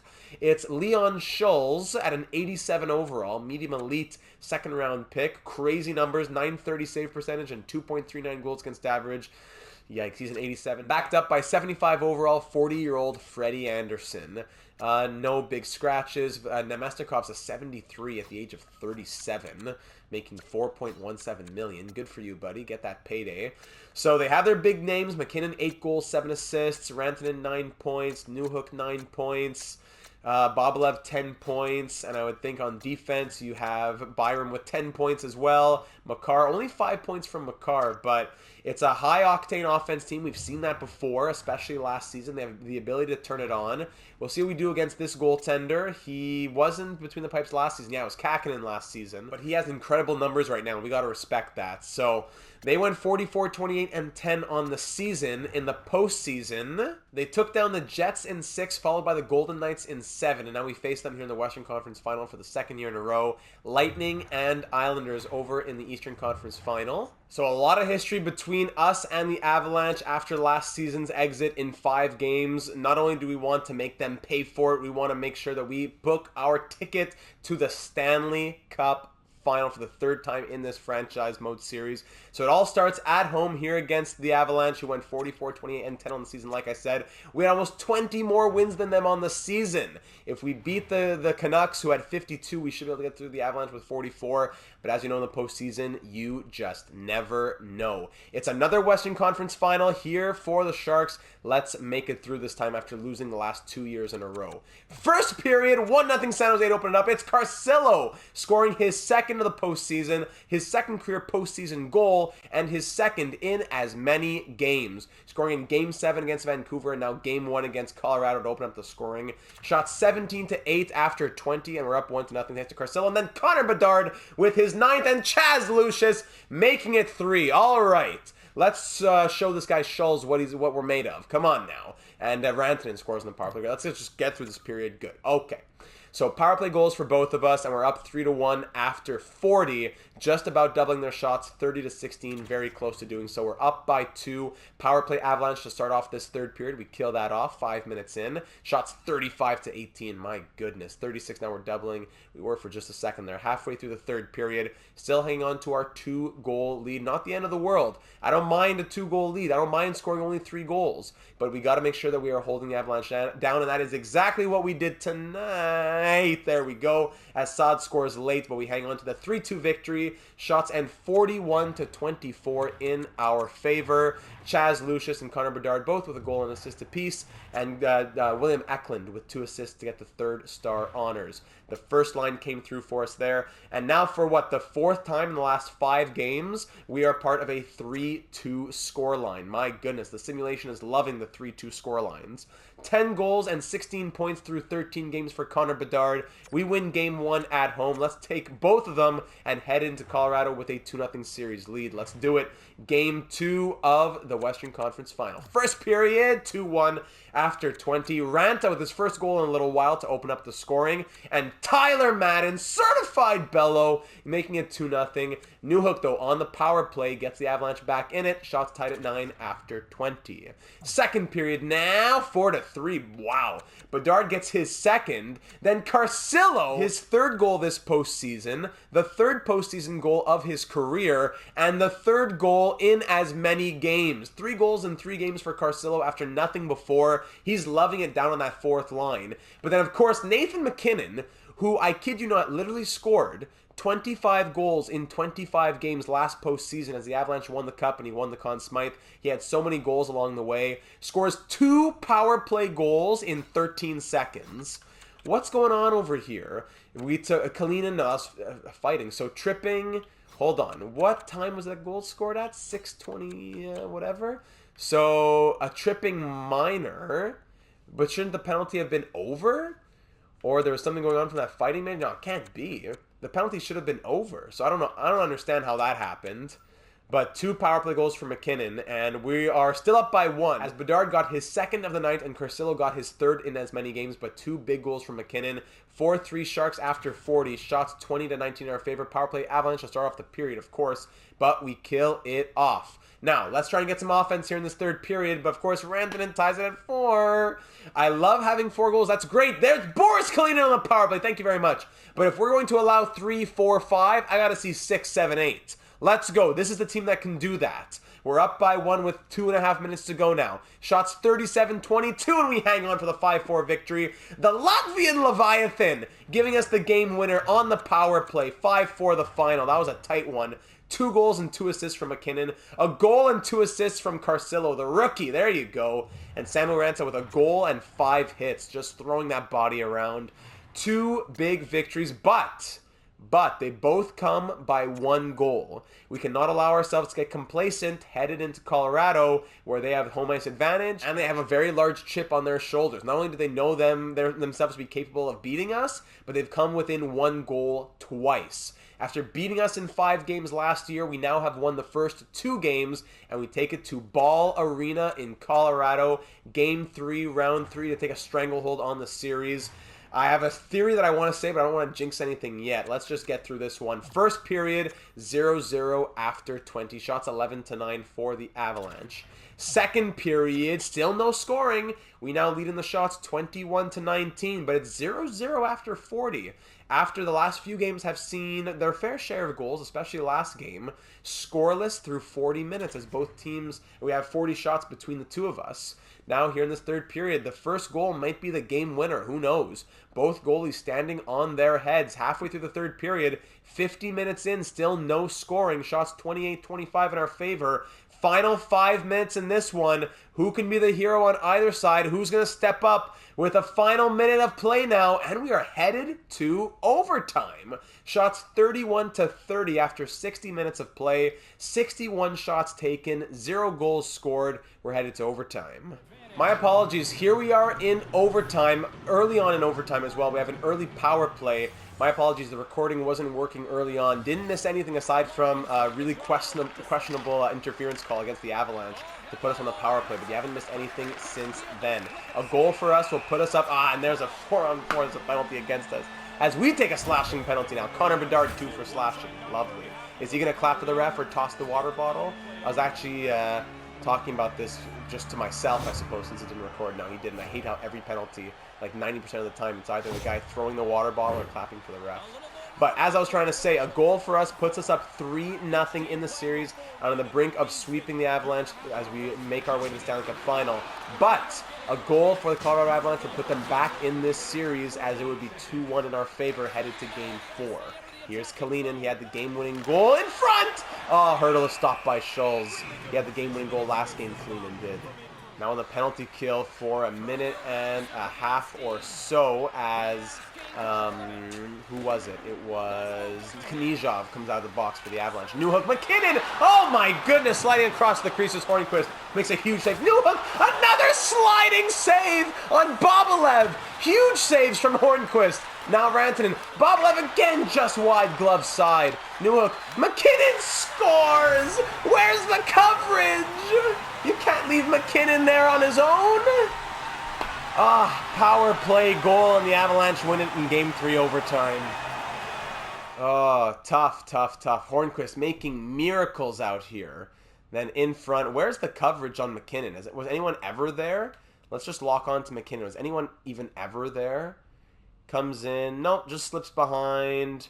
Who's kind of with him? No one really. This guy backs up. And then McKinnon just, yeah, no problem. Just slotted in glove side or over the shoulder. Nicely placed shot. Got to give it to him. Hornquist making miracles. Very well placed shot. Got to give it to him. Hornquist can't do everything.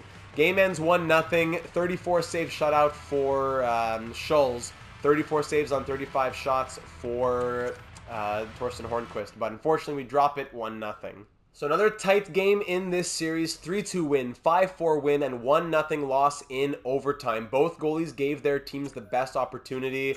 Hornquist making miracles, again, I'll say it again, out there for us, but we let him down. We got to be able to finish our chances, especially after we score 5 goals. We got to get at least 1 the next game. But Colorado give themselves some life. It's now a 2-1 series. We would love to take a 3-1 series back home and end it. We don't want to allow ourselves to go down 2-2 as we did with the Canucks, and then it becomes a best of 3. So let's hit it here in Colorado at Ball Arena. I believe that's what happened with Vancouver, right? It feels like a million years away now as we go into the next series. But here we go. First period, 0-0. Shots tied at 11 after 20. Maybe I was thinking about the Hawks series, because I remember something in my brain telling me I already said this episode. Maybe I said that about the Hawks, but then it didn't end up happening. Super extended power play, and thank goodness Connor Bedard ends up scoring to give us our first of this game. We hadn't scored in like 4.5, 5 periods, right? Second period ends 1-0. Shots 27-19 in our favor, and we're up 1-0 after 40. Third period now. Low scoring series, I guess, aside from that 1-5-4 game. Power plays for both teams, and they're killed off by the respective sides. Under 10 to go now. We've passed the halfway point. We're still hanging on to the 1-goal lead. Under 5 to go. 37-27 the shots. Final minute. Wow! Wow. 1-0 shutout ourselves. Game winner goes to Bedard. Schultz makes 38 saves, but he allowed 1. Hornquist, perfect on the night. 27 save shutout for Torsten Hornquist, and the game-winning goal to Connor Bedard. Wow. So we now take a 3-1 series lead back home to San Jose. What a series. 4 games that have all been decided by 1 goal. Back-to-back 1-0 games. All those 3-2, 3-2, 3-2 games now 1-0, 1-0 games. We're in San Jose, swimming around in the Shark Tank, looking to give ourselves our 3rd Stanley Cup final berth in our 8 seasons with the franchise. We have 3 games to get a victory, but of course it would be much better to get it done ASAP right here, right now, in San Jose. Now, some of these players, look to your left, look to your right, gentlemen. Some of you have been here before. It's been it was 3 years ago that we were last in the Stanley Cup final when we won the Stanley Cup in 2027. We were in the Stanley Cup final and lost in 2025. Eklund, Bedard, Lucius, Hurdle, Lind, Glass, guys like, these guys have been here.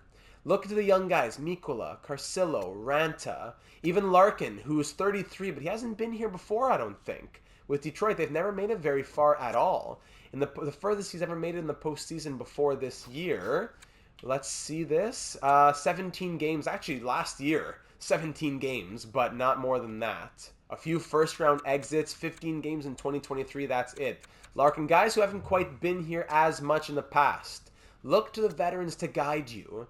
Tomas, Captain Tomas, guide us. Looking to the defense, Kalinin was not here in 2027. Quinn Hughes not here in 2027. The only defensemen here in 2027 were Rodin, Kniazev, and Pickering. Guide us. Guide us. Give confidence to our young goaltenders, neither of whom were here in 2027 on that Stanley Cup run. Let's write a new chapter in our history and show ourselves to be capable in the year in which we win 63 games to reach that 2030 Stanley Cup final. Game 5, round 3 in San Jose. Let's do it. First period, it's Quinn Hughes scoring his first, and Tomas Hurdle, 2 goals on 2 shots to open this up. Quinn Hughes, his first, and Tomas Hurdle, the captain. First period ends 4-1. McKinnon gets his team back in it, but then Semenov with his first career postseason goal. And Samu Ranta, 4 goals on 13 shots. We're up 4-1 after 20. Still 40 minutes to go, but we are up by 3. Huge entry into this game. Cole Lind makes it 5. And after the second, make it 6. Dylan Larkin. Wow, I feel good now. I feel good about this. Up by 5, headed into the third period. We are 20 minutes away from our 3rd Stanley Cup final in 5 years. Gentlemen, let's close it out. Power play, Connor Bedard power play goal. Why not? Why not? The extra point is good once again. Power play killed off by the Avalanche. Shots 34-24. And you know what? Not to be forgotten, Torsten Hornquist. Another plus 900 save percentage night so far. Ranta, his second, make it 8-1. Why not? After back-to-back 1-0 games. Let's score 8. Why not? Shots end 42-30. Ladies and gentlemen, For the second time in the last 4 years, and excuse me, I misspoke earlier, and for the third time in the last 6 years, the San Jose Sharks are off to the Stanley Cup final. Quinn Hughes, a goal and 4 assists. Larkin, a goal and 3 assists. Raanta, 2 goals and an assist.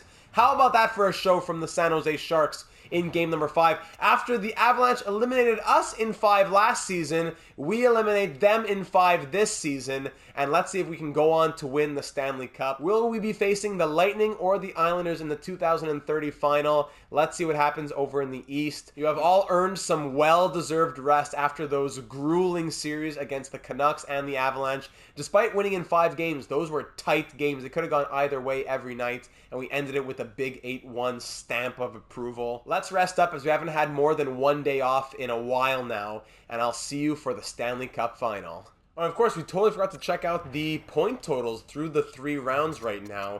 How many point per game plus players are we left with through 3 rounds? We still have 3. All right. So Connor Bedard, 13 goals and 20 points in 17 games for him. Lucius and Larkin, both point per game with 17 points. Samu Raanta, 10 goals, 16 points. Hurdle, also 16. Hughes, 15. He's picked it up. Eklund, 14. Very good. Carcillo, 9. Love to see that with his 13 minutes of ice time. Cole Lind, 8. Glass, 7 with 5 goals. Madden, 6 points in 17 games and a +7. Amazing.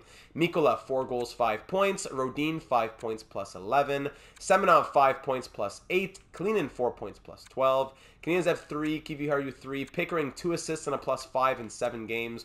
Ricky, you're finished, buddy. Goaltending, Hornqvist has now gone 12, 3, and 2 with 3 shutouts, a .923 save percentage, and 2.16 goals against average. Does this change their contract demands at all? I'm just curious, especially for Hornqvist. What is he? Now he's an 89 overall. He would take 6 by 10.35. Interesting. So we could go maybe 6 years. I doubt it'll change much from now. We go 10 by like 8 point whatever, but that's kind of what he was wanting before for 8 years. Now he only wants it for 6 years. For 8 years, he'd want a little bit more. Okay, interesting. We'll keep note of that. He's now up to an 89 overall. Okay. Let's keep on simming to the Cup final. And our opponent in the 2030 Stanley Cup final will be the Tampa Bay Lightning, who went 48, 26, and 8 on the season. Let's see their road to the Cup so far. In round number 1, they swept through the Sabres. Then they took down the Maple Leafs in 5 and the Islanders in 6. So 4, 5, 6 on their way to the Stanley Cup final. We went 5, 7, 5 on our way to the final. Sharks and Lightning, for the first time in a long time, no Carolina Hurricanes. They lost back in round number 1. 2025, we lose. 2027, we win. 2028, 2029, we lose to the eventual Cup champion in the Western Conference Final. And now 2030, we once again enter the Stanley Cup Final, this time against the Tampa Bay Lightning. Let's see what their lineup looks like here in 2030. The Lightning have Hagel, Eriksson Ek, and Tarasenko on their first line. Wow. Captain Tarasenko, former Seattle Kraken legend. 79 overall, 8 points in 15 games. Second line, Olofsson, Point, and Brady Tkachuk. Wow. Okay, you wouldn't think this is a Stanley Cup final top 6, but here they are. Third line, Kupari, Chiarelli, and Comfer. And then fourth line, Christian Fischer, William Karlsson, and William Stromgren. Okay, defense, Sergachev at an 88 with 3 points. Chernak also on the top pair with him. Second pair, Cal Foote and Vince Dunn. Third pair, Vukojevic, or is Vukojevic? I think it's Vukojevic, with former Shark Evan Bouchard, who played a few seasons with us. 3 seasons with us before we traded him to Tampa Bay, and he has been there ever since. They must have a crazy goalie here. Is it still Vasilevsky? Yeah, 91 overall. 926 save percentage, 2.24 goals against average, and 2 shutouts, backed up by Logan Thompson. Any injuries here? No. Tyler Seguin has an 81 as a healthy scratch. Alexiev, and 74 overall, Kevin Hayes. So we've seen teams like this in the past. Teams who have so-so forwards and stuff like that, but an extremely strong goaltender. He could turn the series on his head and win it by himself, but we've done it in the past. Break through that goalie, hold down their scoring, and it's just smooth sailing from there. You can never underestimate a team that made their way to the Stanley Cup final, especially doing so as efficiently as they did. But I gotta say, I like the possibility of exploiting those elements. So ladies and gentlemen, without further ado, the 2030 Stanley Cup Final, hosted here in San Jose, May 27th, 2030. Welcome Tampa into the Shark Tank. Let's show them a good time, fans. Let's do it. First period of the Cup Final, 2-1. Connor Bedard opens it up on the power play. Who else? Brendan Hagel responds just 25 seconds later. And then Mikkola extending our lead once again. We're up by 1. Shots 11-8 after 20. 2-1 lead San Jose. Second period, 2-2. Victor Olofsson scores to tie it up. We're out shooting Tampa 23-14. But it's a 2-2 game after 40 with a huge third period ahead. Lightning on the power play to start the period. Brady Tkachuk capitalizes, and then Vince Dunn makes it 4-2. From up 2-1 to down 4-2. 4 goals on 17 shots against Hornqvist. But hold on, Chaz Lucius gives us some life. We're now down by 1.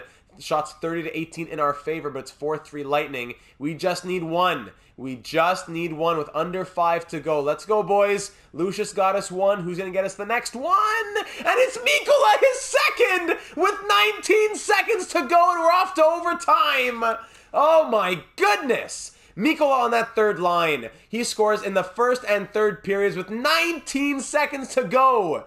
Huge heroics from him, at the very least getting us to overtime. Shots 34-21 through regulation, and we're off to overtime in Game 1 of the Cup Final, 4-4 after 60, thanks to Lucius and Mikkola in the third period. Overtime here in Game 1 of the 2030 Stanley Cup Final. At the very least, I'm giving us the moral victory in this one. 2 big third period goals from down 4-2 to tying at 4-4, plus that goal from Mikkola with 19 seconds left. Here we are in overtime with a chance to get the victory on home ice. Fighting with Eklund, it's 3v1. Lightning come away with it, of course. Bedard comes out of that pile. Now he enters Lightning territory. Little move on net pad save Vasilevsky. Larkin down the boards, looking for something. Hurdle. Come on, what happened there? Power play as the puck goes into the net. But slash to Calfoot. 2 minutes for slashing. Let's see it. Calfoot. Yeah, slashes Hurdle. Tries to stick lift him. Classic. Tails oldest time. And now we have the power play opportunity in overtime at home. We're 1 for 4 on the power play tonight with 3 shots. Lightning win that draw, and we'll dump it down. Cole Lind, is he going to squeeze by? He can't, but he gets it to Hurdle before he's hit. Lucius with possession on net. Vasilevsky will hang on. Carcillo entering Tampa territory to Lucius. Can't get it on net. Weird play. Goes into the corner. Lind coming in at the point to Carcillo on net. Hurdle in front. Oh, great save there from Vasilevsky. Power play coming up as well. About to be a 5-on-3. Great redirection save there from Vasilevsky. A tip there. Stopped once again, stopping Lucius on the doorstep. 2 for slashing once again. Now it's Sergachev. 2 defensemen going to the box for slashing. It'll be 5-on-3 for I'm not sure how long. I don't want to take a timeout, but the first unit has energy. Sergachev slashing. Yeah, Lucius there. Okay, so we have a 5-on-3 opportunity here for I'm not sure how long. We'll see in just a second. William Karlsson, the lone Lightning out there. For 1 minute and 6 seconds. 5-on-3. Let's go here, boys. Let's take advantage. Larkin at the dot. Big win back to Eklund. Hughes, that's blocked by our own man. Quinn Hughes. Eklund. Bedard from a short angle. Stopped by Vasilevsky. Larkin, come on, buddy. Big win back to Eklund. Now Hughes. Ranta can't get it on net. Bouchard dumps that down. Hughes stops it, though, thankfully. But then skates the rest of the distance the puck would have gone if he had left it to go. Bedard, nice little move. Larkin to Eklund. Now one-timer! Big save from Vasilevsky. And I'll go ahead on. I'm going to keep that first unit out, but let's take a timeout. Call the timeout. There you go. Shots are 41-22 for the Sharks at the moment. But we're tied at 4, and the Lightning are lucky to be hanging on thanks to Vasilevsky. There's Avery calling in the troops here for a little meeting. And we have another offensive zone draw with the 5-on-3 going for another 22 seconds. Here we go. Larkin at the dot. Big win back to Eklund. Keep it in the zone, buddy. Good job. Hughes, Eklund, Ranta. Hughes. Bedard, the point. Hughes! That stopped through traffic, tipped off of Larkin's skates, I believe. And that'll be it for the 5-on-4. We now have a for the 5-on-3. We now have a regular power play 5-on-4 for the next 54 seconds. Here we go now. Quinn Hughes. 3 guys in front of him. Great pass off the boards. Cole Lind has help. Lind in front! Redirection, stop on the doorstep again. Lucius is stoned by Vasilevsky. 20 seconds to go in the power play. Hurdle, skating in, across, Lind scores! Cole Lind! And the Sharks win it on overtime! Oh, wow. Thankfully, finally some good luck here in overtime. Cole Lind wins it. 5-hole on Vasilevsky on the power play. Goal Lind in front of the home fans. Look at this reception. Soak it in. Cole Lind puts it 5-hole. Woo! Just soak it in. Soak in that victory. Up 1-0 in the Stanley Cup final. Shots in that one end 44-22, doubling their shots through like 70 plus minutes of play, but we come away with the 5-4 victory. That's big for 2 reasons, good and bad. Good news is we see that we can break through Vasilevsky. 5 goals against, that's huge. Won't happen every night, but that's huge. Bad news is not only 4 goals against, but 4 goals against on 22 shots. We cannot be allowing that to happen against this Lightning team, which, yes, let's give them their respect, but they don't have many big goal scorers. They don't have their McKinnons who you just have to just accept that they're going to score and you got to score more than them.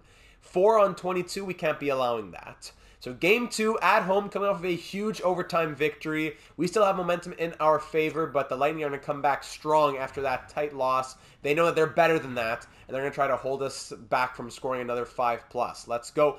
Game 2 of the Stanley Cup final at home, first period, starting off with a goal on the power play. Quinn Hughes putting us up 1-0, shots 11-9 after 20.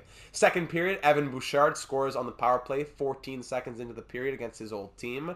Second period ends 2-2 as Chernak adds another, but then Mikkola, who's been a man possessed recently, scores to tie it back up. Shots 20-16 through 40 minutes, but we are tied at 2 once again through 40 minutes. Back and forth, back and forth. Power play Lightning early in the third. Killed off. Very nicely done. Shots are pretty tight here. Brady Tkachuk on the power play. We can't be taking these penalties.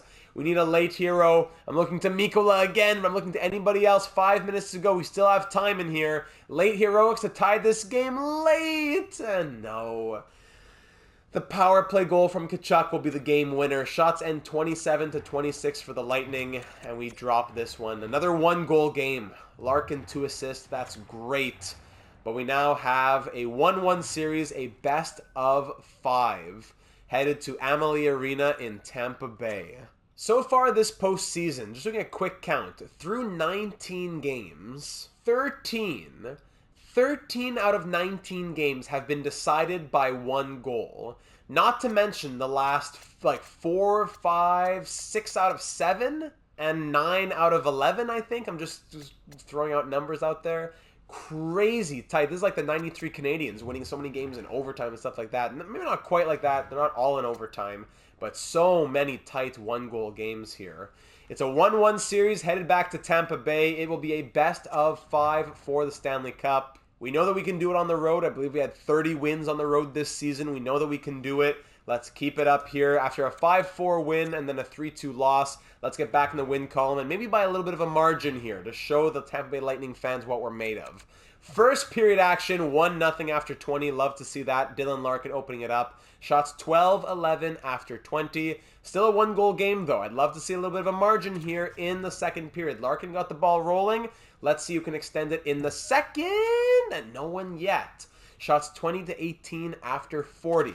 Third period action now. Who can extend our lead to 2? I'm looking at the big dogs. Power play Tampa. Big penalty kill. Well done. And Thomas Hurdle. There's the big dog. He was starving for one. But Tyler Seguin, he finds his way into the lineup, and he scores a goal to make it a 1-goal game. Once more a 1-goal game. But Connor Bedard now extends that lead to 2. 3-1 with 5 minutes to go in Tampa. But Tarasenko scores late.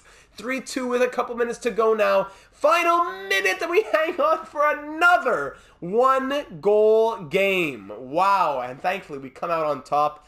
Shots and 30-29 for Tampa. They pushed hard late. But Connor Bedard with the game-winning goal. 3-2 the final. Torsten Hornqvist making 28 saves. Larkin a goal and an assist to get third-star honors. Whoo, boy. Another one-goal game. And 3-2, of course. Another 3-2 game. Now, June the 2nd in Tampa Bay. Let's keep it rolling at Amalie Arena. A beautiful June day in Tampa, Florida. Doesn't get better than that. Hope that all of your batteries have been fully charged. Let's try and go up 3-1. I've said this before. I don't want to make it a 2-2 best of 3. Let's go up 3-1 and have the chance to win it back at home. First period, 1-1. Chaz Lucius on the power play. And then Tyler Seguin, who's been given life, scoring with 26 seconds to go in the first period. Shots 9-7 Tampa after 20. Second period, 3-1. Sergachev and Chiarelli scoring for the Lightning. We outshoot them 20-18. We're outshooting them by 2, but we're down by 2. Headed into the third period, I need to see some offense here. I can't have 1, 2, 3 goal games every night. We have only 1 goal through 40 minutes. Let's go. 4-1, then power play Tampa. Down by 3 with 10 minutes to go. I don't see it. Power play Sharks. Hold on. Power play goal from Lucius. 5 minutes to go. We're still in it. Outshooting them by quite a bit. But no. Oh, that's with 7 seconds left. No chance. Yeah, Ranta gets another. But of course, we scored just enough to make it another 1-goal game. As we outshoot Tampa 31-23. But lose 4-3 the final. Lucius had 2 goals in this one. Seguin a goal and an assist. Oh my goodness. Wow. Headed into Game 5 back at home with a 2-2 series here in the final. These 1-goal games are brutal. So back home in San Jose for the first of what will be a best of 3 in the Stanley Cup final. Game 5 against the Lightning. All these 1-goal games. Boys, all I'm asking for, win and win comfortably. That doesn't have to be 8-2. Give me a 4-1. Give me a 5-2. Give me something. And Boris Kalinin on the first shot of the night gives me a goal. Thank you very much, Boris. You're the type of player that I love.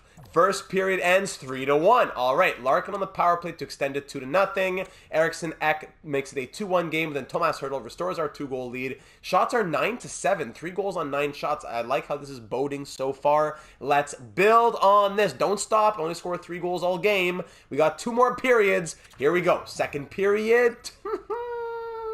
Sergachev scores for the Lightning, and now it is 3-2. Shots are 22-17 in our favor, and we're only up by 1. Headed into this third period. Once again, a 1-goal game. Power play Tampa. Braden Point ties it up. Okay, Kalinin, his second of the night. Possibly his first multi-goal postseason game of his career. Power play Sharks halfway through, but Comfort scores as it expires. And we're tied at 4 again. 5 minutes to go. Up the shot's 32-25 in our favor. 3 minutes left. 2 minutes left. Final minute. Power play Tampa. Great. And we're headed into overtime with a power play for the Lightning. Shots are 33-27 in our favor. But we are tied at 4. Once again, no matter who wins, a 1-goal game. Overtime here in San Jose. Game 5 of the Cup final. Lightning on the power play. Next player to score will put their team up 3-2 in this series and be 1 game away from the Stanley Cup. That will be in Game 6 back in Tampa. Of course, another 1-goal game to be decided here tonight. 40 seconds to go in the Tampa power play. Here's Point down the corner to Tarasenko. Kachuk, glove save Hornqvist. Now here's Seguin back into San Jose territory. In front, broken up by Lucius. He's all over the place. Lucius to Kalinin. Final seconds of the penalty. And that'll be enough to kill it off. Very good. Back to 5-on-5. Point squeezes through. Gets it across the ice to Tarasenko. Eriksson Ek down low. Weird little bounce there. And Hornqvist gets his glove on it to hang on. Dot. He loses that one to Eriksson Ek. Sergachev. Chernak to Eriksson Ek. Gets a shot away. Big blocker save from Hornqvist. Hughes now up to Larkin. All right, here's a little bit of space for him. Larkin skating into Tampa territory. Can't do anything with it. No surprise, but Larkin keeps it in the zone now. Hurdle, Ranta, hurdle. Back to Ranta again in front, scores! Dylan Larkin on the doorstep. How about that for tic-tac-toe passing? And the San Jose Sharks win a wild one in overtime to now go up 3-2 and 1 game away from the Stanley Cup. Dylan Larkin, who else? What a win. Wow, great passing from that second line. Hurdle, Ranta, and Larkin. A huge win, possibly the last at home this season. That assist from Ranta, also his 3rd of the game. Huge night for the sophomore. And it's another 1-goal game. Wow, and thankfully, once again, we come out on top with the 5-4 overtime victory. Now just 1 win away from our 2nd Stanley Cup in franchise history, our 2nd in our 8 years so far in charge of the Sharks, and of course our 2nd in the last 4 seasons. But we're not there yet. Still 1 win away, and Tampa won't want to give it up on their home ice. That is, I'm starting to lose my words. It's close to midnight. I'm starting to get delusional, delirious. But June the 6th, 2030, Amalie Arena in Tampa Bay. I don't want to stop talking for a moment. Just want to keep it going. I'm not saving. I'm not doing anything. No tricks, nothing. We're going straight through, looking to capture the Stanley Cup, our 2nd in franchise history here in Tampa Bay. Game 6 of the Stanley Cup final. Full speed, controller down. Let's just let it happen. Power play Sharks early. First period. Tarasenko scores as our power play expires. 1-0 Lightning halfway through the first period. Shots tied at 7. The old man Tarasenko. But there you go, Tyler Madden! Tying it up at 1. Oh my goodness, I love this man. Mr. Fourth Line. Power play Lightning killed off, and there we go. Whew, through 20 minutes. The shots are 11-10 for the Lightning. And we are tied at 1 thanks to Tyler Madden. Certified Bello. Second period action now. Here we go. Underway in Tampa. 5 minutes in. Shots tied at 14. Now about halfway through. We're pulling away. Power play Sharks. It's Chaz Lucius putting us up by 1. Power play Sharks again now. It's Cole Lind. Goal. Lind puts us up by 2. 3-1 Sharks. Make it 4 Chaz Lucius. The special. Dylan Larkin. 5-1 Sharks, the voice is going. Shots 24-20. 4 goals in that second period. Oh my goodness, all coming within the final 10 minutes. And 2 goals in about a minute and a half. Power play, shorthanded, even strength. 2 from Chaz Lucius. We're up by 4 headed into this third period. Oh my goodness. 20 minutes away. Power play Sharks. Power play Sharks killed off by the Lightning. Power play Sharks again. Thank you, Tampa. Killed off once more. Power play Lightning now. That's killed off. Final few minutes of this one. The Lightning are pulling away in the shots, but we're hanging on tight. Final minute now. Let's jump in. Eriksson Ek. Ooh, there's a goal there for the Lightning. With 42 seconds to go, the Lightning get 1. Look at that. That's the second of the night. They get 1 in this third period. Still a ways to go, but Eriksson Ek gets his 3rd of the postseason. The winningest team in NHL history. 63 wins on the season. 4 consecutive President's Trophies. And in the 2030 postseason, your San Jose Sharks are Stanley Cup champions! What a year it was. Lots of nail-biting in the postseason. So many 1-goal games. And for the second time in franchise history, we have won the Stanley Cup. The first for Hughes. We promised him something in that contract. Dylan Larkin, we said, come to San Jose. We got him his Stanley Cup. We got a lot of the rookies in on the action as well. Oh my goodness, what a season it was. Conn Smythe, you'd think, oh wow! We gotta check this out later though. Was this the actual Conn Smythe? I thought I was gonna go to Larkin or to Bedard, but Chaz Lucius receiving the Conn Smythe here. We'll have to break this down after. Break it down in just a moment. First, we gotta get Lord Stanley out here, and that means Gary has to talk to us a little bit. San Jose, you've done it twice in the last 4 years now, and I'm very proud to call over the captain, Tomas Hertl. It is your honor. Hurdle comes over and for the first time as captain raises the Stanley Cup in Tampa Bay. Tomas Hurdle here his entire career at the age of 36 and the first time as captain raises the cup. Who gets it next? Let's see. Let's give it to Larkin. Let's go Larkin next. He came in here one season, doesn't win the Art Ross, but ties for the league lead in points, 107. We could not have done it without him. One of my proudest acquisitions as a general manager, I have to say, just in terms of like one and done. I'm not sure if he'll stay beyond this season, but like a 1 year, this guy needs to make a difference move, and he did. Absolutely. Next, we got to go. I'm gonna go to Cody Glass for the next guy. One of the longest serving players on the team after the original Sharks. I believe this is his 7th season with the team. Another guy super proud of. We picked him up in free agency to be 3rd, 4th line center. He's been a 3rd line staple, middle 6 guy all the way through. Cody Glass. Raise that Stanley Cup, buddy. Once forgotten and revitalized and rejuvenated in San Jose. Last, we got, I don't know why it's offering me Habsheet and not Torsten Hornquist, but last but not least, we gotta go with Connor Bedard. 54 goals on the season, 25 points, I believe, on the postseason. The second overall pick back in the 2023 draft after the Kings took Mishkov, and we were left with Bedard at 2nd overall. Wow, wow, wow. So many other guys I'd love to see get the Stanley Cup, but gather in, come down for that team picture, that beautiful picture. Take a screenshot, snap a picture. It will last a lifetime. Oh, and of course, yes, we get to see this for the 2nd time. I totally forgot about this. Stanley Cup champions, yes! Beautiful stuff. Let's see those names. I really want to see those names. Too bad we can't see the old ones. Erik Karlsson and all those legends. 2029-30. Hurdle captain. Bedard, Ricky Brain, Carcillo, Eklund, Glass, Habsheet, Hornquist, Hughes, Kalinin, Kiviharu, Kniazev, Cunnin, Larkin, Lynn, Lindbergh, Lucius, Madden, Mikola, Pickering, Ransa, Rodin, and Semenov. Lindbergh gets his name on another Stanley Cup. Love to see that. Dylan Larkin getting his first Stanley Cup at the age of 33.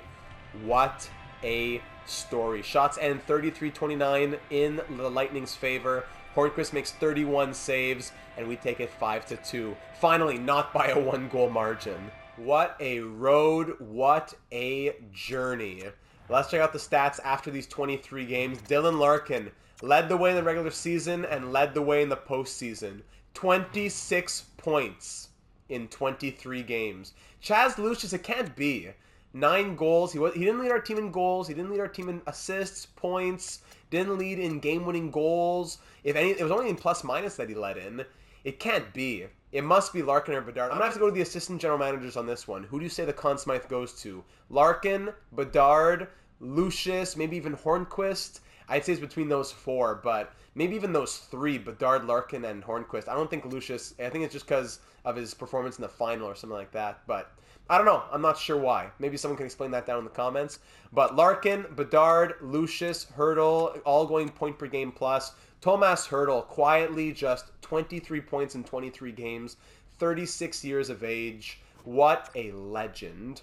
After 1,207 games with the franchise, 2 Stanley Cup rings, and only getting better. Take a bow, my friend. Lucius 24 and 23. Bedard 15 goals, 25 points. Samu Ranta in his sophomore season 11 goals, 11 assists, 22 points. Quinn Hughes 20. Eklund 17. Cole Lind, 15 points in 23 games. How about that?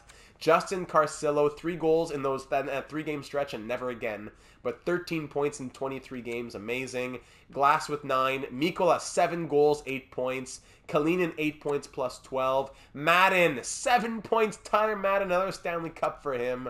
Mats Rodin 5 points plus 10. Semenov 5 points. Kiviharu 4. Kniazev 3. Pickering 2 assists and a plus 4 in 13 games. Ricky Brain, sorry buddy, didn't work out. And goaltending, last but not least, Torsten Hornquist goes 16-5-2, 3 shutouts, a .914 save percentage, and 2.42 goals against average. Take a bow, my friend. His first Stanley Cup as well. Well deserved. What a year. It had to end in the Stanley Cup. I honestly gotta say, in the Vancouver series, I didn't think it was gonna go past 6 games. I thought we were done against Vancouver. But somehow we pulled it out, made it through our revenge against the Avalanche, and a very tight series against the Lightning. I'm going to go ahead and simulate a couple of weeks until we know all of the awards, and then we'll take a moment to check those out. So the Sharks win the Stanley Cup, and the Henderson Silver Knights win the Calder Cup down in the AHL. It's actually only a few days that we had to simulate. So let's go ahead and check out the awards. The San Jose Sharks, who are 2030 Stanley Cup champions. The Stanley Cup staying in the West, now at least 5 years in a row that it has been in the Western Conference. President's Trophy to the Sharks for the 4th consecutive year. And remember, when we started this streak of President's Trophies of the last 4 years now, year 1, 2027, President's Trophy and Stanley Cup. Year 2, year 3, Western Conference exits. Year number 4, once again, President's Trophy and Stanley Cup. Clarence S. Campbell Bowl, of course, and Prince of Wales going to the Lightning. It's been only Lightning Hurricanes back and forth pretty much. And then Senators were in there as well, but I think it was Lightning and Hurricanes even before then. Yes, that's true, because 2025 was also Hurricanes. So since 2025, it's been Hurricanes, Senators, Hurricanes, Lightning in the Eastern Conference. Individual awards. Now, we know that Leon Draisaitl won the Art Ross as he had more goals than Dylan Larkin. We were very close to going back-to-back. Lucius in 2029, Larkin almost in 2030. But how about the Hart Trophy? Yes! Dylan Larkin wins the Hart Trophy. How about that? Detroit doesn't want him. Expiring deal on the trade block. We pick him up, and he wins what? Nothing. No biggie. Just the Hart Trophy and the Stanley Cup. Oh my goodness. Back-to-back Harts now between Sharks players. James Norris, 3rd consecutive Norris Trophy for Quinn Hughes since we got him from free agency. Lady Byng to Mitch Marner. Calder to McBride. Again, we were gypped out of the Calder Trophy, as Carcillo or Habsheed could have had some votes. In 2029, we could have had it Taranta. 2030, we could have had Carcillo. We get gypped twice now. Conn Smythe on paper goes to Lucius. Vezina to Hornquist. Look at that! Torsten Hornquist winning the first Vezina of this series. Wow, very well deserved. Torsten, buddy, well done. And the Jennings going to him and Habsheed as well. Amazing.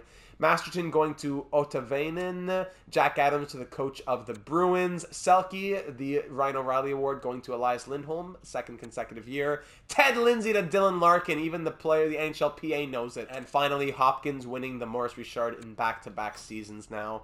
Any awards down in the AHL? None. Hard to believe. After all that hard work, it's just crazy to just sit here and soak it in sometimes. 2030 Stanley Cup champions. Let's go ahead and sim to the draft. I will just, I'll keep you with me. No need to jump in and out of the video. Salary cap's going up to $105.07 million. Draft lottery, Seattle jumps from 8 to 1. Florida drops 1 to 2. Nashville 2 to 3. LA jumps from 14 to 4. Wow. Don't need to look at any of that. All the scouting is good. Retired players, I'd be curious. Anyone retiring here? Don't see anyone of ours. O'Reilly, Landeskog, Couturier, Schwartz, Jenner, Strome, Bertuzzi, Gourde, Hayes. Anyone else who's been with us? Ekman Larson. No, none of our players or any of our former players, it doesn't seem like. And Obe Kubel retires. Yeah, he was in our organization. Goalies retiring this season: Freddie Anderson, Leonard, Grubauer, Forsberg. All right. Any coach retirements? We'll see that in a moment. Sean Couturier is now a coach. Retirements. Any San Jose retirements? I hope not. It's been such a great staff. Now we're good to go. Our head coach especially. Draft interviews, don't need to do any of those because literally everyone is fully uncovered. And here we are at the draft. So not too much to say. Enjoy the Stanley Cup Championship. Think about the off-season now, though. We got to start shifting into off-season mode. Let's see what the demands are at the draft. These will change by time the re-sign phase comes around. But as of the draft, Dylan Larkin up to a 90 overall. He wants, okay, it's come down a little bit. He would want 12.275 for 3 years. Would it be crazy to go 3 years on Dylan Larkin? If you go 85%, 10.43, it's like $10.45 million for 3 years on Dylan Larkin. Would that be crazy? That would leave us with 16.995, so about $17 million to play with. With that $17 million, we'd maybe look at Tomas Hertl, who maybe he would take a 1-year deal. 85% is just about $6 million of 7.050. So if we did a 1 year, $6 million on Hertl, That leaves us now with 10.995, so 11 million about to play with. Kunin, Kniazev, I bet they want like 2-3 million each. That's tough to for a third pair D for Kniazev and Pickering to get that 3+ million. That's also just the market now at this point. Madden, Semenov, we're gonna definitely want to bring them back. But that's the thing, like if we bring back a guy like Semenov who wants to play in the top 9 and Carcillo wants to play in the top 6, do we just let Hertl walk for the greater good? Semenov wants 3+ million. Oh man, maybe Semenov actually walks. I don't know if I can give 3 million to him. Ooh boy, we'll see. We'll see about that. Then on top of that, let's say we still have let's just say 11 million after let's say Larkin and Hertl. Hornquist at an 89 overall. He would do 1 year 10 million, but aside from that, at this moment, I'd have to say we probably have to qualify him and take care of him in July or whatever, because we cannot go that long term on him right now. He just wants 1 year 10, and then multiple years it moves into exorbitant amounts. So keep in mind the roster for next season. If we were to say next season we're going 1, 2, 3, 4, 5, 6 as our top 6, maybe that's with Cole. What? Cole Linn's at an 88 overall? What? He only has 1 more year on his contract, though. Keep that in mind. 5-star shooting, 5-star physical. Wow. Cole Linn, buddy. 1 more year after this one at 3.35. He'll be gone likely after in the 2031 offseason. So if that's our top 6, or maybe, I don't know if Linn stays, whatever. If this is our top 9, Carcillo at an 84. Yeah, he's definitely going to be third line. So forget top 6. Let's say our top 9. 1, 2, 3, 4, 5, 6, 7, 8, 9. If that is our top 9, then that means the 4th line is still Mikkola. And then Madden, that's okay. It could be Kunin, Mikkola, Madden on the 4th line. But that is not including Haikila, who's an 80 overall, who's going to get signed. So Haikila wants to push into the lineup. Semenov, maybe Semenov walks with that amount that he's asking for. But I would think maybe it's time to say goodbye to Hertl. Even though he's been amazing, 6 million for a guy who's already 85 with top 9 potential. It could drop even more. It would really hurt. But at least he'd be going out as the captain of a Stanley Cup winning team. That would be for the forwards. Defense, 1, 2, 3, 4, 5, 6. With Ricky Brain as 7 at the moment. Jones would be out. And then in the system, don't forget, we have Lease, who is a 77. He could very well grow. We have other pieces as well who will continue to grow. But yeah, defense is also tight. What do we do on defense? And of course, last but not least, goaltending. Hornquist and Habschied. And then in our system, we still have Jesus Foy, who's a 76. Lindbergh, I'll definitely want to keep bringing him back as long as we can do so. Kilger, the high elite guy, we can get him in the system soon. So a few different options for us. I wouldn't think that we'd be players at all in free agency due to roster spots and money. But if you're interested in the pending UFAs, here is the market sorting by overall. 91 overall, Nick Suzuki at the top. Zegras, Power, Larkin, of course, Cousins, Newhook, Point. Down the list here, a bunch of different names that you may find some interest in. We'll finish it off by looking at the draft and then the progress reports. So on the draft board, we pick 32 and we pick 10th in the second round. So 42. So 32 and 42. Then we have 2 picks in the third round. But 32, 42 are our top 2 picks. Looking at the draft class here, we see some medium elites at the top as always. Medium top 4 Ds, medium top 6 forwards. Pick 32 brings us to top 9 forwards. Not the prettiest group right here. We do have a low elite. This guy is Zhamnov, Ukrainian, medium top 4D, offensive defenseman here from Finland. NHL ready, 17 years of age. Sign me up, Markku Nattinen. That would cause even more difficulty in the defensive logjam that we have right now. Oh man, it's not easy. It is not easy. Top 6 forward, top 4D at 42, something of the same. Yeah, probably something along those lines. Sorting by potential. Yeah, some good value in this draft. Some medium elites later on. I'm sure there's some low elites. Yeah, a bunch of low elites out here. Great. All right, so we'll go ahead and do that at some point. So we'll go ahead and draft most of those potential guys. But when it comes to our top picks, I don't know. I don't know. That NHL-ready defenseman in the second round would be incredible. I doubt he'll grow very, very much, but at least for value right now. Maybe we trade a guy like Ricky Brain. Maybe we trade the rights to Pickering. Maybe we let Kniazev walk. There's a lot of different options for us, and that's why it's going to depend all on you, the assistant general managers. Of course, only with about maybe 1 or 2 seasons left before we do the big live stream and the big wrap-up. So we want to put this team on a good trajectory headed into our final years as we'll transition to being president of hockey ops someday soon. Lucius, for some reason, dropping to 86. I don't understand that, but I'm not worried about it. Other growth this season, we saw Kalinin up to an 88. Very good. Yeah, Hornquist 89, blah, blah, blah. In the system, growth this year in the system, Valine as a medium elite, left winger up to a 60. Zednik up to a 73, great. Haikila at an 80, we saw that. Anyone else? Reese up to a 75, he'll get his contract. Yes, very good. Yeah, other pieces in the system continuing to develop. Very good. Very good. Kilger, Redenbach at a 71. Nathaniel Redenbach. All right, so that's just about it for this episode, ladies and gentlemen. The 2030 postseason results in our Stanley Cup championship, the second in franchise history, the second in 4 years as well. So thank you very much for being along for the ride. I appreciate your involvement, your viewership, your comments, everything from A to Z. Just your likes, just your time is so very much appreciated.